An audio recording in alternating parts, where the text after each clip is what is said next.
அரசியல் வேற்றுமைகளை கடந்து தமிழ்நாடு முதலமைச்சர் மு.க.ஸ்டாலின் தலைமையில் நடந்த அனைத்து கட்சி கூட்டத்திற்கு அழைக்கப்பட்ட 63 கட்சிகளில் 58 கட்சிகள் தமிழ்நாட்டுக்காகவும் தமிழ் மக்களின் எதிர்காலத்திற்காகவும் ஒன்றிணைந்து பங்கேற்றது வரலாற்று வெற்றியாக பார்க்கப்படுகிறது. ஒன்றிய அரசு செயல்படுத்த துடிக்கும் நியாயமற்ற தொகுதி மறுசீரமைப்புக்கு எதிராக இந்திய அரசியல் வரலாற்றிலேயே முதன்முறையாக பல மாநிலங்களும் அரசியல் கட்சிகளும் போர்க்கொடி தூக்கியுள்ளன. ஏனெனில் மக்கள் தொகை கணக்கெடுப்பை கொண்டு மக்களவை தொகுதி மறுசீரமைப்பு நடந்தால் இந்திய கூட்டாட்சி அமைப்பு சிதைவதோடு தமிழ்நாடு உள்ளிட்ட பிற மாநிலங்களின் அரசியல் நிர்வாக அதிகாரங்கள் நீர்த்து போகவே செய்யும். ஆகையால் சமமான நியாயமான செயல்முறையை வலியுறுத்தும் விதமாக அனைத்து அரசியல் கட்சிகள் தமிழ்நாடு உட்பட பிற பாதிக்கப்பட்ட மாநிலங்களின் எம்பிக்களை உள்ளடக்கிய கூட்டு நடவடிக்கை குழு JAC உருவாக்கவும் இந்த அனைத்து கட்சி கூட்டம் தீர்மானித்துள்ளது. குறிப்பாக தேசிய கொள்கையான மக்கள் தொகை கட்டுப்பாட்டை சிறப்புற செய்த தமிழ்நாட்டுக்கான நாடாளுமன்ற தொகுதிகள் எதுவும் குறைக்கப்படக்கூடாது. 1971ஆம் ஆண்டு மக்கள் தொகை அடிப்படையில் தொகுதி மறுசீரமைப்பு செய்யப்படும் என 2000ஆம் ஆண்டு அப்போதைய பிரதமர் உறுதியளித்தார். அதே நிலையை அடுத்த 30 ஆண்டுகளுக்கு நீட்டிக்க வேண்டும்.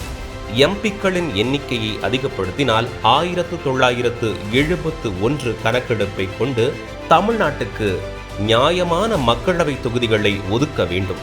நியாயமான சட்ட நடவடிக்கையை உறுதிப்படுத்த ஒன்றிய அரசு அரசமைப்பு மாற்றத்தையும் கொண்டு வரலாம். மேலும் தொகுதி மறுசீரமைப்புக்கு தமிழ்நாடு ஒருபோதும் எதிரானது அல்ல, ஆனால் நியாயமானதாக இருக்க வேண்டும். இந்தியாவின் சமூக பொருளாதார வளர்ச்சிக்கு அதிக பங்காற்றிய தமிழ்நாட்டின் வெற்றி தண்டிக்கப்பட்டுவிடக்கூடாது போன்றவை அனைத்து கட்சி கூட்டத்தில் முடிவெடுக்கப்பட்டுள்ளது. இதனையடுத்து தற்போதைய தொகுதி மறுசீரமைப்பு முறையை எதிர்த்து வலுவான குரலை கொடுக்க கோரி மற்ற மாநிலங்களுக்கு முதலமைச்சர் மு.க.ஸ்டாலின் மார்ச் 7ஆம் தேதி கடிதமும் எழுதியுள்ளார். மேலும் கூட்டு நடவடிக்கை குழு அமைப்பதற்கான வேலைகளும் படுமும்முரமாக நடைபெற்றுக் கொண்டிருக்கின்றன. தமிழ்நாட்டின் நலனையும் எதிர்காலத்தையும் யாருக்காகவும் எதற்காகவும் விட்டுத்தர மாட்டோம். தமிழ்நாட்டின் உரிமைகளுக்காக ஒன்றுபட்டு போராடுவோம் என முதலமைச்சர் மு.க.ஸ்டாலினின் உறுதிமொழியை வழிமொழியும் விதமாக மக்கள் தொகையை சிறப்புற கட்டுப்படுத்திய தமிழ்நாடு உள்ளிட்ட பிற மாநிலங்களுக்கு நீதியை பெற்றுத்தருவதுதான் இப்போது நம்முடைய கடமையாக உள்ளது.